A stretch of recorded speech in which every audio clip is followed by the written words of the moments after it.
ณบัดนี้อาตมาภาพเนาะก็ข้อชี้แจงแสดงธรรมเทศนาบรรยายพระอานิสงส์เนาะเหตุของในช่วงเข้าพรรษาอันดับต้นอันดับสองก็เกี่ยวกับอุปสกอุปสิกามาอุปถัมภ์คำสู่เหตุของประเพณีสร้างนำกระทำบุญช่วงในการเข้าพรรษาอันดับสามก็สีเว้าเรื่องบุญกุศลจากเล็กจากน้อยพอสร้างแคบเพื่อเพิ่มสติปัญญาก่อนรับฟังธรรมเทศนาก็ขอให้ตั้งจิตอธิษฐานรับฟังเรื่องเรื่องที่เคยฟังแล้วก็ฟังอีกเรื่องเรื่องบ่เคยฟังก็ตั้งจิตอธิษฐานรับฟังเพื่อเป็นบุญเป็นกุศลเนาะถ้าว่าล่มกันไปแล้วก็สิเป็นนกเป็นกาได้เนาะเกิดสัตว์นาสัตว์ไหนเนาะถ้าบทตั้งใจฟังเนาะณบัดนี้เนาะก็อธิบายชี้แจงเพื่อให้เข้าใจเกี่ยวกับเหตุของประเพณีช่วงเข้าพรรษาเพื่อฮู้เนาะแล้วก็ไปบอกต่อกันไปพอเป็นสังแคบช่วงเข้าพรรษานี้เขาเอิ้นว่าเป็นพิธีหรือว่าเป็นวินัยแทบจะตามพุทธกาลเนาะช่วงพุทธกาลแทบจะบ่เกี่ยวกับไทยบ้านกับว่าใดเนาะมันเกี่ยวกับพระสงฆ์เกี่ยวกับวินัยของสงฆ์โดยเฉพาะที่พระพุทธเจ้าได้บัญญัติไว้เนาะสมัยพุทธกาลนั้น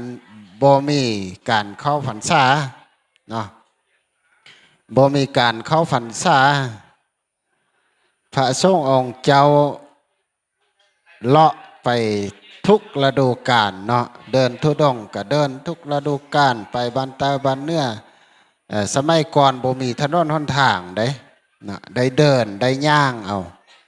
ดังนั้นก็สิได้ไปเยียบเขากาเขาให้เขาหน้าช่วงฤดูฝน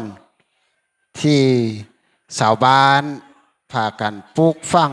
เลี้ยงสัตว์ปลูกมากไม้ปลูกข้าวปลูกนำพระสงฆ์องค์เจ้าก็เลยเดินไปยำเข้ากาเยียบเข้ากาเฮ็ดให้เสียหายสินะฝนละปลูกหลากไม้เสียหายเพราะช่วงฤดูฝนที่พระสงฆ์องค์เจ้าเดินสั้นจรเนาะชาวบ้านเลยมารายงานหรือว่ามาทูลถามพระพุทธเจ้า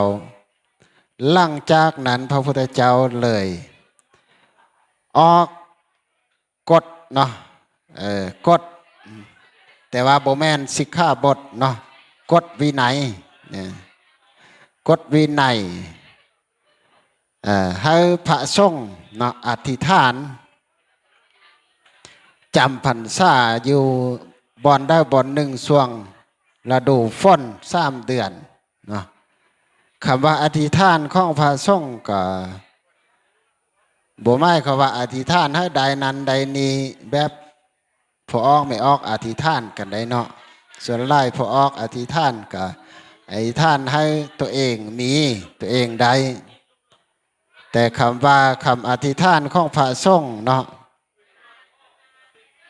บ่คือของไทยบ้านเนาะอธิษฐานเพื่อปฏิบัติเนาะปฏิบัติตามวินัยเนาะเพื่อจะเฮ็ดหรือว่าภาษาลาวเอิ้นว่าจะเฮ็ดจะทำสิ่งนั้นๆเนาะอันนี้คือคำอธิษฐานของพระสงฆ์ก็อย่างเช่นว่าอธิษฐานเข้าพรรษาเนาะถ้าคำบาลีก็อิมัตสมิงเนาะอิมัตสมิงอวาเซอิมังเตมาสร้างวัดสร้างอุเปมิเนาะอุเปมิความหมายก็คือจะข้อจำอยู่ที่นี้เนาะอวาเซก็วัดเนาะวัดไม่ขอวัดที่นี้ข้อจำวัดที่นี้ในช่วง3 ฤดูนะ อิมัดสมิงก็ช่วงฤดูเนาะช่วงฤดูกาล3 เดือนช่วงฤดูฝนอาวาเซก็วัดแห่งนี้ถ้าคำโบราณก็อาลามมาเซนะอาลามมาเซถ้าคำโบราณอาลามไม่เขาว่าเป็นเดินเนาะสมัยก่อนอย่างเช่นว่าวัดป่าไผ่เวรุวันสิอยู่ประเทศอินเดียเป็นป่าได้เนาะเป็นขอบเขตป่าเขาเอิ้นอาลามเมเนาะแต่ว่าหลังต่อมาเรามีการสร้างกุฏิวิหารสร้างโบสถ์สร้างซิมนะก็เลยว่าอาวาเซเนาะอุเปมิก็หมายความว่าจะจำอยู่วัดเนาะอาวาสหมายความว่าวัดเนาะคำที่เราชื่อต่อกันมาดังนั้นแล้วช่วงฤดู3 เดือนนี้พระพุทธเจ้าจึงบัญญัติให้พระต้องจำพรรษาเนาะบัญญัติวินัยให้พระต้องจำพรรษาบ่ให้ท่องเที่ยวไปมาในช่วงฤดูฝน3 เดือนเนาะสาเหตุก็แม่นแบบนี้เนาะแต่ว่าระยะ3 เดือนนี้พระสงฆ์สามารถลาเนาะซึ่งว่ามีกิจจำเป็นก็สามารถไปได้เนาะภายใน7 วันเนาะหรือว่ากัลนิยะเนาะทำสังฆะกัลนิยะสามารถลาพรรษาไปได้7 วันเนาะภายในช่วงพรรษาโดยบ่ผิดวินัยเนาะที่พระอนุญาตมีอย่างแรกกะ1กะอันดับแรกกะมีกิจที่ว่าออกตนศรัทธานิมนต์เนาะ นิมนต์ไปงานที่จำเป็นเนาะงานสูตรงานยั่งนิมนต์ไปต่างบ้านต่างเมืองเนาะถ้าว่าคำว่านิมนต์นี่ก็ไปได้เนาะเพิ่นว่าจังสันเนาะ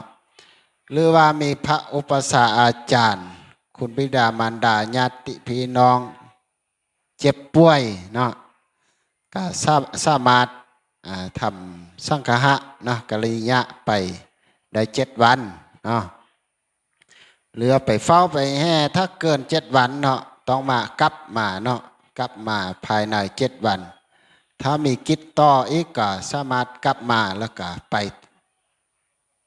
กลับมาวัดเนาะกลับมาวัดภายใน7 วันแล้วก็สามารถกลับไปอีกได้7 วันเนาะ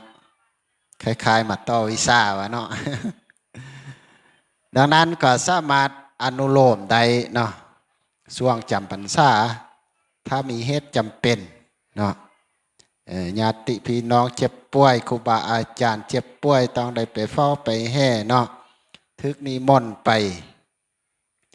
ทำบุญเนาะไปสูดไปย่างกะถือว่าอนุญาตไปได้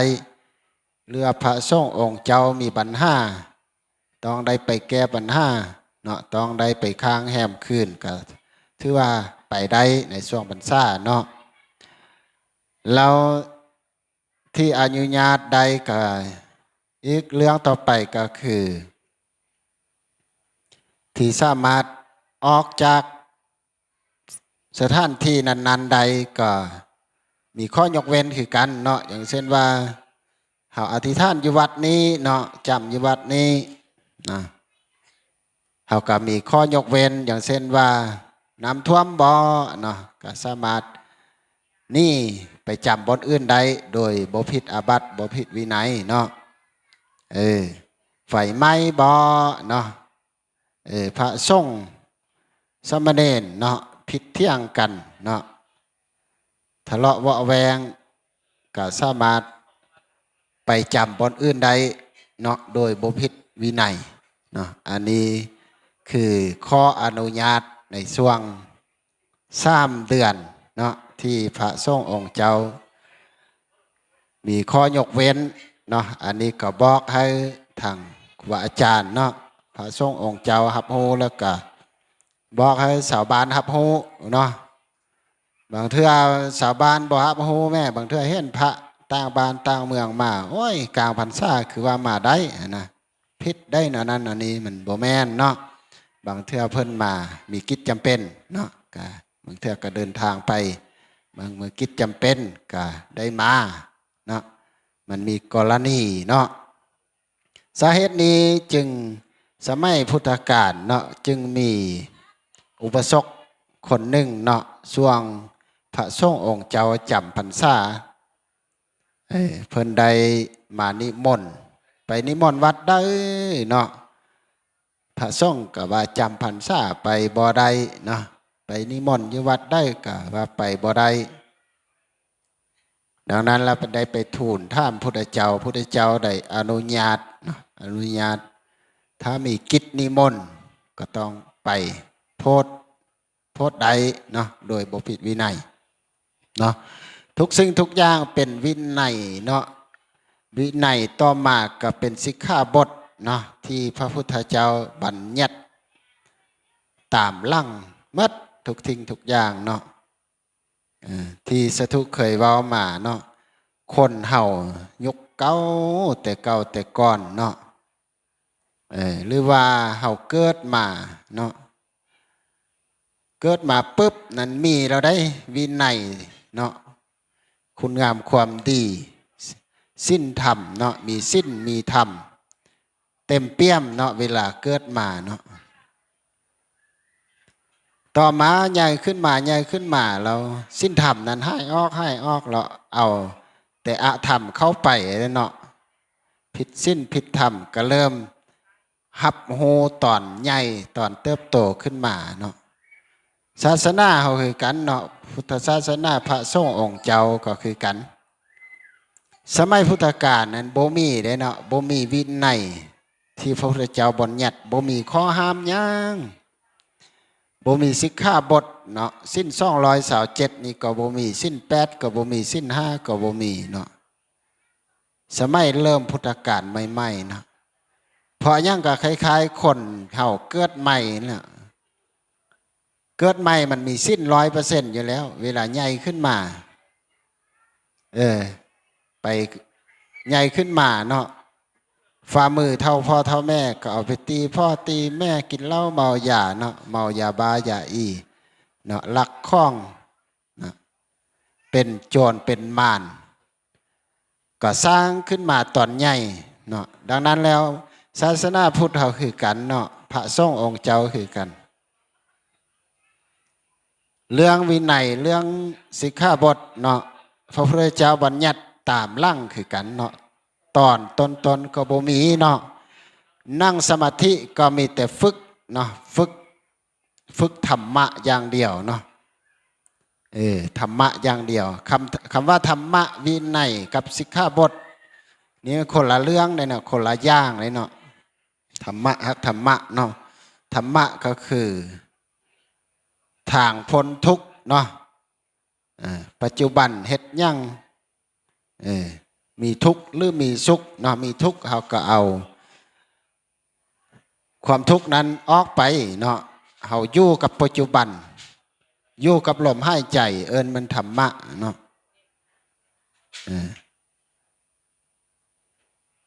ส่วนวินัยสิกขาบทนี่ตามมาหลังเนาะวินัยสิกขาบทที่บัญญัติว่าห้ามนั้นห้ามนี้ห้ามลักเครื่องห้ามลักข้องห้ามฆ่าผู้ตีคนเนาะห้ามเสพเมถุนห้ามนอนห้ามพิษลูกเพิ่นเมียเพิ่นห้ามพิษนอกใจผัวใจเมียเนาะห้ามกินเหล้าเมายาเนาะติดยุกติดยาเหตุให้เสื่อมนี่บัญญัติมาตามลั่งจากยุคตนบ่เคยมีเนาะเกิดเหตุการณ์แต่ละอย่างพุทธเจ้าจึงบัญญัติเนาะบัญญัติแต่ละข้อขึ้นมาสิ้นข้อที่1ที่2ที่3ที่4ที่5คนแต่ละคนเฮ็ดผิดแล้วบรรพุทธเจ้าบัญญัติคนแต่ละคนพระแต่ละองค์เฮ็ดผิดข้อได้เนาะเพิ่นจึงบัญญัติข้อนั้นขึ้นมาบัญญัติมาจนฮอด227ข้อเนาะมีเรื่องเกิดขึ้นก่อนจึงบัญญัติตามหลังเนาะดังนั้นเฮาจึงถือว่า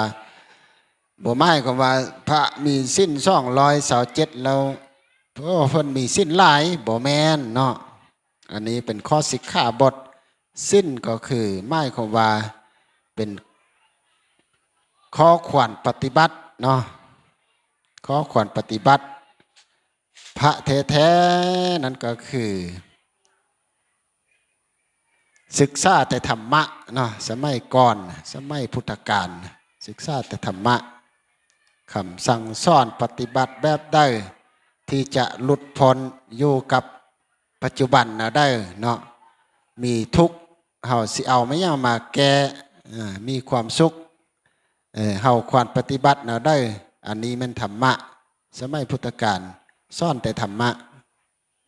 หลังจากคนเฮ็ดผิดสิ้นพิษธรรมมีความเดือดร้อนพระพุทธเจ้ายิ่งออกข้อห้ามออกข้อห้ามคือสิกขาบทเนาะสิกขาบทเข้าใจง่ายๆคือสิ้นเนาะ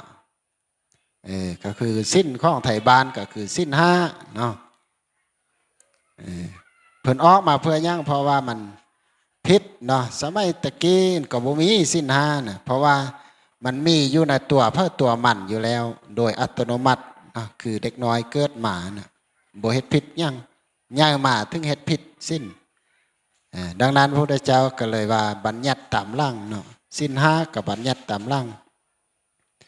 เป็นยังเขาเอิ้นว่าทื่อสิ้นทื่อธรรมเราได้บุญเนาะ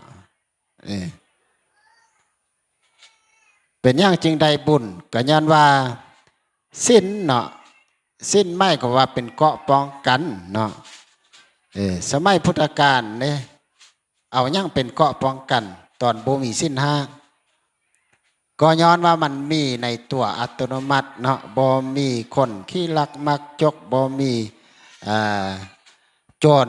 มาฆ่ามาสิ่งมาปนจีทรัพย์สิ้นเงินทองเนาะบ่มีคนลิ้นลูกลิ้นเมียบ่มีคนลิ้นลูกลิ้นเมียคนอื่นบ่มีคนขี้ตัวเนาะบ่มีคนบ่มีอบายยมุกเนาะเฮ็ดให้เสื่อมก็เลยว่าบ่มีศีลนะบ่ได้ตังขึ้นนะอันนั้นมันเป็นบุญนะดังนั้นแล้วอยู่ต่อมาคนเริ่มมีความอาธรรมเนาะเฮ็ดผิดต่อจารีตฮิตของประเพณีที่เคยอยู่ด้วยกันอย่างอบอุ่นครอบครัวอบอุ่นชาวชุมชนอบอุ่นนะ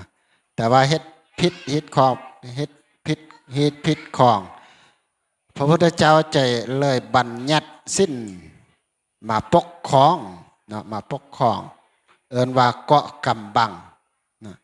กำบังยังคือบ่มียังกำบังเอาอย่างเส้นเฮา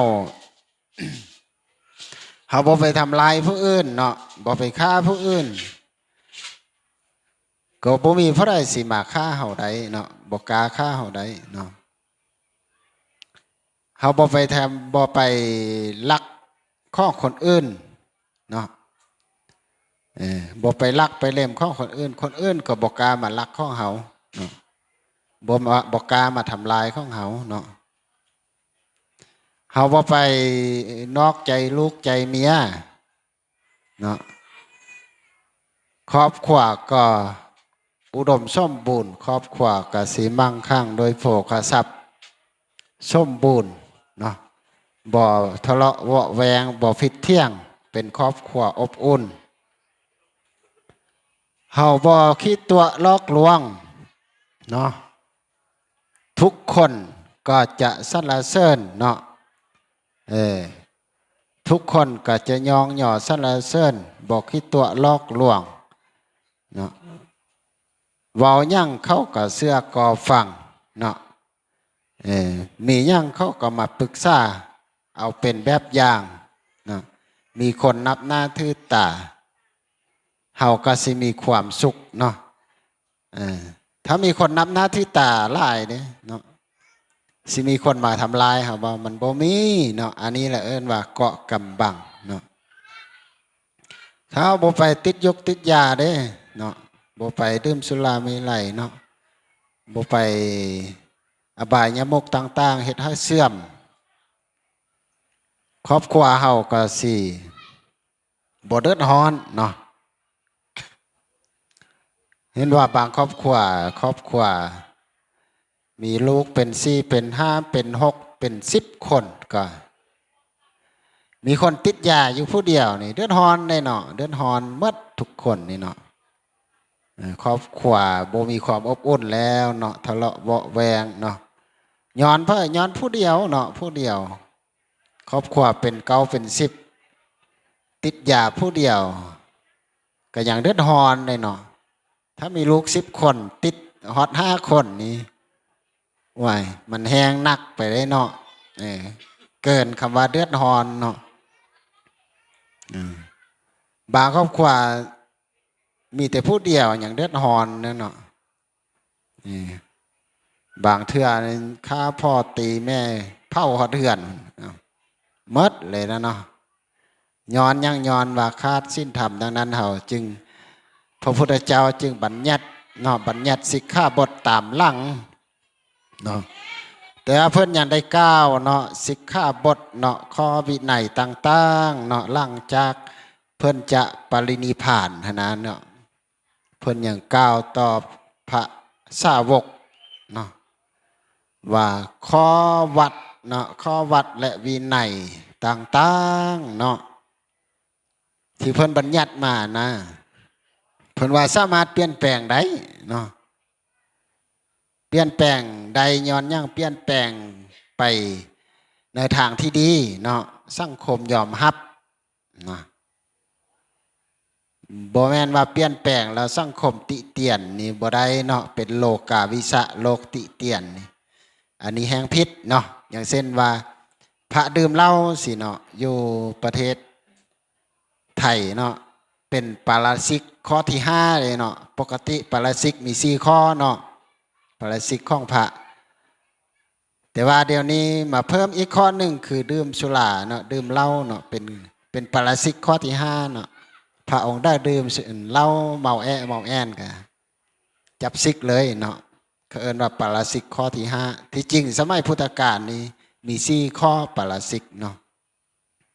แต่ว่ามาเพิ่มอีกข้อหนึ่งเป็นข้อที่5คือดื่มเหล้าที่จริงดื่มเหล้าบ่ผิดหยังพอแต่เป็นปาจิตติธรรมดาเนาะถ้าเป็นอาบัติกับอาบัติเบาๆเนาะพระดื่มเหล้าแต่ว่าเป็นยังคือเป็นปาราชิกย้อนว่าสังคมบ่ยอมรับเนาะเขาเอิ้นว่าบาลีเอิ้นว่าโลกาวิชะเนาะโลกาวิชะโลกติเตียนสังคมบ่ยอมรับก็เลยจากอาบัติเบาๆมาเป็นอาบัติหนักเลยเป็นปาราชิกเลยเนาะดังนั้นแล้วพระพุทธเจ้าก่อนปรินิพพานเพิ่นได้บัญญัติว่าสิกขาบทเนาะวินัยที่เพิ่นบัญญัติขึ้นมาทุกสิ่งทุกอย่างทุกข้อสามารถเปลี่ยนแปลงได้เนาะแต่ว่าเปลี่ยนแปลงไปในทางที่ดีสังคมยอมรับเนาะสังคมยอมรับเปลี่ยนแปลงไปตามประเพณีวัฒนธรรมนั้นๆเปลี่ยนแปลงไปตามภูมิอากาศเปลี่ยนแปลงไปตามภูมิประเทศฮิตของประเพณีประเทศนั้นๆที่ชาวบ้านหรือสังคมยอมรับเนาะก็เลยสรุปสั้นๆคือว่าสามารถเปลี่ยนแปลงไปในทางที่ดีขึ้นเนาะอย่างเช่นว่าสอสิกขาที่ว่า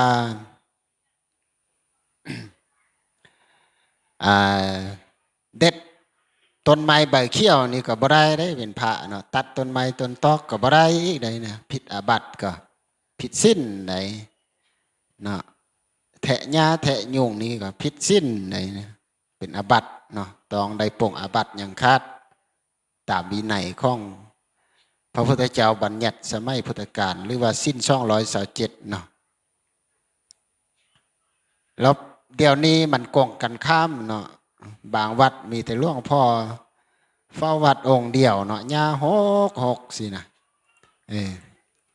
ชาวบ้านเมื่อเห็นได้วันนี้โอ้หลวงพ่อคือขี้คานตายแท้ว่าสัน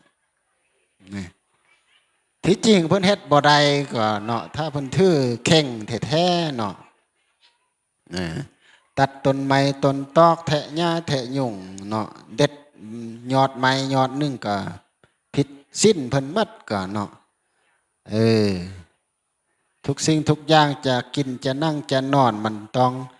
แม้จะขี้จะเหี่ยวก็ยังมีคำจมนะถ้าเข่งแทนะเนาะเอออย่างเช่นไปเหี่ยวมุดตังปัจจุทรามินะเอาถ้าแปลเป็นลาวโอ้น้ำเหี่ยวนี่ก็มันเป็นข้องเซ็ตเลือแล้วเนาะข้าพเจ้าสิได้สละทิ้งถ้าเป็นประโยชน์ต่อสรรพสัตว์ก็เอาไปต่อถ้าบ่เป็นประโยชน์ก็ถ้าเป็นอันตรายก็นี่ไก่ภาษาลาวไก่ว่านี่พระก็ยังได้เงี้ยวลงไปนะในวินัยมันบ่เป็นง่ายก็ขี้คือกันเนี่ยมีคำจมมัดเนาะอาบน้ำคือกันเนาะมีจมอันนั้นเขาเรียกว่าข้อวัดวินัยของพระเนาะเราเอามาลิงเห็นว่าสามารถเปลี่ยนแปลงไปตามยุคตามสมัยเนาะที่สังคมยอมรับให้สะดวกศาสนาพุทธคือให้มันสะดวกบ่แม่นให้มันยุ่งยากถ้ายุ่งยากเราบ่แม่นศาสนาพุทธแล้วก็ศาสนาพุทธบ่มีการบังคับเนาะเพิ่นว่าเนาะอย่างเช่นศีลห้านี่มีการบังคับบ่มีเนาะเพิ่นก็ซ่อนไปผู้ใดเฮ็ดใดกับใดของผู้นั้นเนาะเพิ่นก็เว้าไปแต่ละเทื่อเพิ่นก็ซ่อนไปแต่บ่มีแบบการบังคับเนาะบังคับความหมายก็คือว่าถ้าเจ้าบ่เฮ็ดแล้วเจ้าต้องได้ติดคุกได้นะอันนี้การบังคับเนาะแต่ว่าศาสนาพุทธบ่มีการบังคับบ่ว่าธรรมะบ่ว่าวินัยบ่ว่าสิกขาบทบ่มีการบังคับจักอย่างเนาะเขาเอิ้นว่าศาสดาของโลกเนาะพระพุทธเจ้าศาสดาแห่งโลกอยู่กับปัจจุบันอยู่กับความจริงเนาะเฮ็ดแท้ทำจริงอยู่กับความเป็นจริงไม่ความว่าคือธรรมศาสตร์นั่นนะเนาะ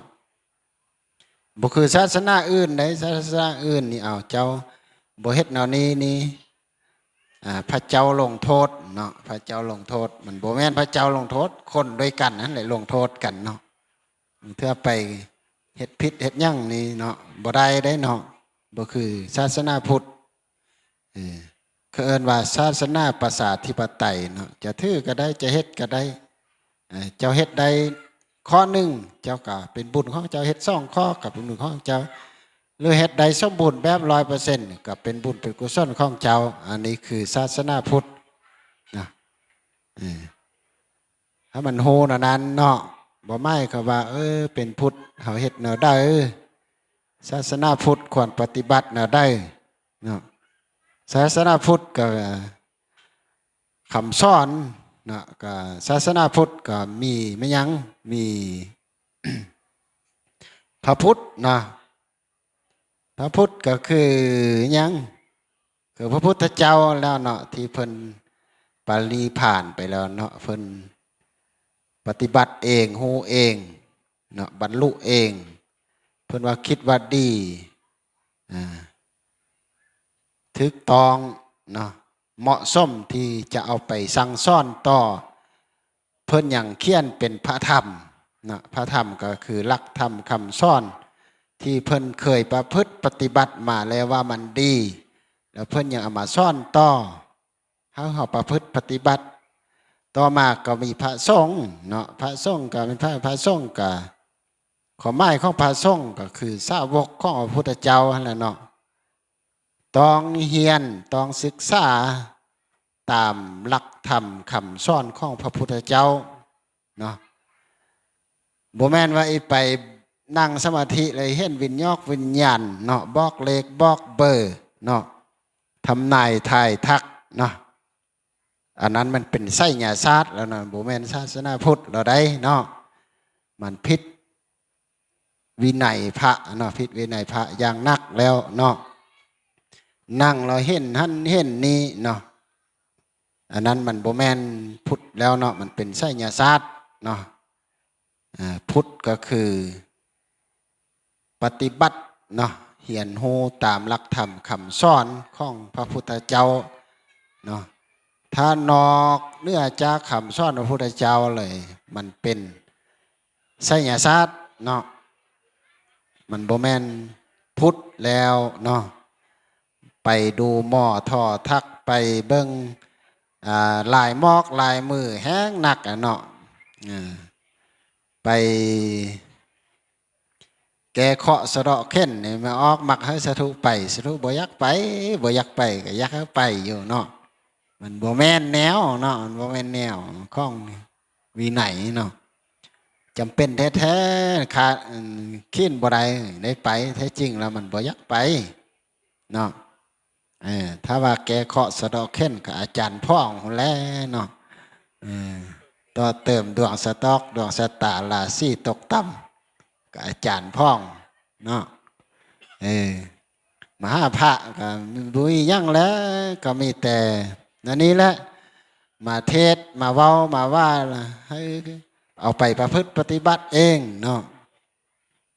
อย่าไปว่าเลยโอ้สาธุองค์นั้นศักดิ์สิทธิ์องค์นี้ศักดิ์สิทธิ์มันพิษเนาะพระเพิ่นก็บ่มีหยังเนาะเพิ่นก็อยู่ในสิ้นกินธรรมอยู่ในกรอบสิกขาบทของพระพุทธเจ้าบัญญัติให้เนาะพระสงฆ์มันบ่แม่นหยังก็เป็นผู้ฝึกคือกันเนาะบ่แม่นผู้บรรลุเนาะเห็นพระถ้าเป็นพระมันก็มีหลายพระเนาะพระสูงสุดก็คือพระอรหันต์เนาะอรหันต์นี่มันก็หายากคั่นแหละเนาะอรหันต์แต่เฮาก็ยังฝึกจนเฮาไปถึงอรหันต์เนาะถ้าฝึกบ่ได้ก็เอาตามศรัทธาพระพุทธเจ้าก็อย่างว่าเนาะเป็นพระสงฆ์อุปสมบทเนาะอุปสมบทโดยคณะสงฆ์โดยกันนี่ก็เป็นพระสงฆ์ธรรมดาพระสงฆ์ทั่วไปที่ปฏิบัติเองบ่ได้ต้องศึกษาตามตำราให้มันถูกต้องเนาะให้มันถูกต้องศึกษาเหียนหูแล้วก็เอามาเทศนาธรรมมาเว้ามาว่าตามหลักธรรมคำสอนให้ชาวบ้านได้หูได้ฟังจากเล็กจากน้อยเนาะบ่ไม่ก็ว่าอิมาถือว่าโอ้พระสงฆ์องค์นั้นนี่มีฤทธิ์มีเดชมีวิสาอาคมอันนั้นมันเพี้ยนไปจากศาสนาพุทธเฮาแล้วเนาะถ้าจะไปห้าหม้อดูหม้อเดาก็ไปเนาะมาห้าสถุเนี่ยเดาบ่เป็นเลยเนาะมาไล่มือไล่ยามก็สถุไก่ว่าดีมัดแล้วเนาะมาถามสถุไก่โอ้ฟันเห็นนั้นเห็นนี่เห็นนอนเห็นนกเข้ายาวเข้าเหือนสถุก็ว่ามันดีมัดแล้วก็แล้วอีว่าเนี่ยอีว่าแกยังเนาะที่จริงมันก็ฮักดีก็เนาะมาห้าครูบาอาจารย์เนาะอันเพิ่นว่ามันดีทำอิฐนั่นน่ะเพิ่นว่ามันโอ้โบเป็นยังมันดีแล้วไม่ออกเอาสินะที่จริงมันอาจจะแก้ตอนนั้นก็ได้เนาะเคาะเข้นนะให้เพิ่นมาทวงให้ก็ได้เนาะให้ยานเป็นนั้นเป็นนี้เนาะแต่เพิ่นอีไปแก้เฮ็ดกระทงเกาห้องเกาลักเกาปักเกาสันคือสิบ่เฮ็ดให้เนาะ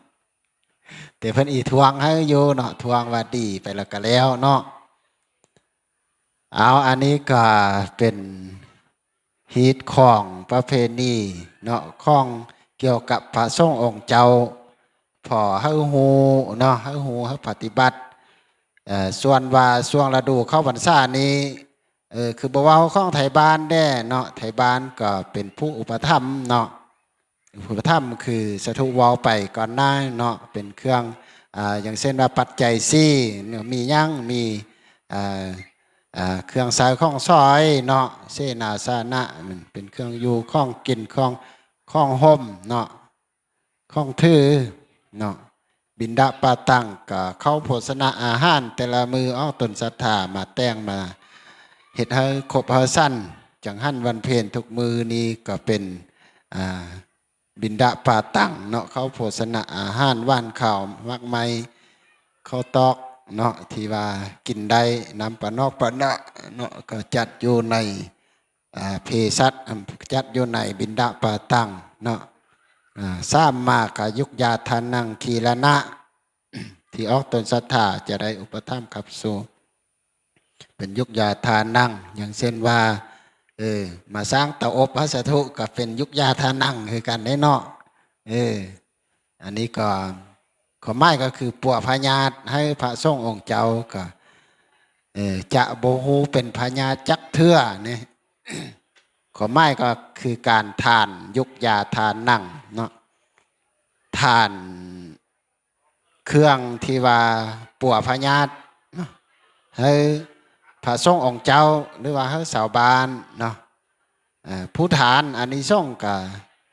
บ่ฮ้อนมีพญาตอาคาตโลขาเนาะมีสุขภาพร่างกายแข็งแรงเนาะปราศจากโรคภัยไข้เจ็บเนาะอันนี้คืออานิสงส์เนาะอันนี้อุปถัมภ์ยุกยาทานังเนาะอุปถัมภ์เสนาสนะเนาะเสนาสนะที่รับนอนกินเภสัชเนาะข้องอยู่ข้องกินเอิ้นว่า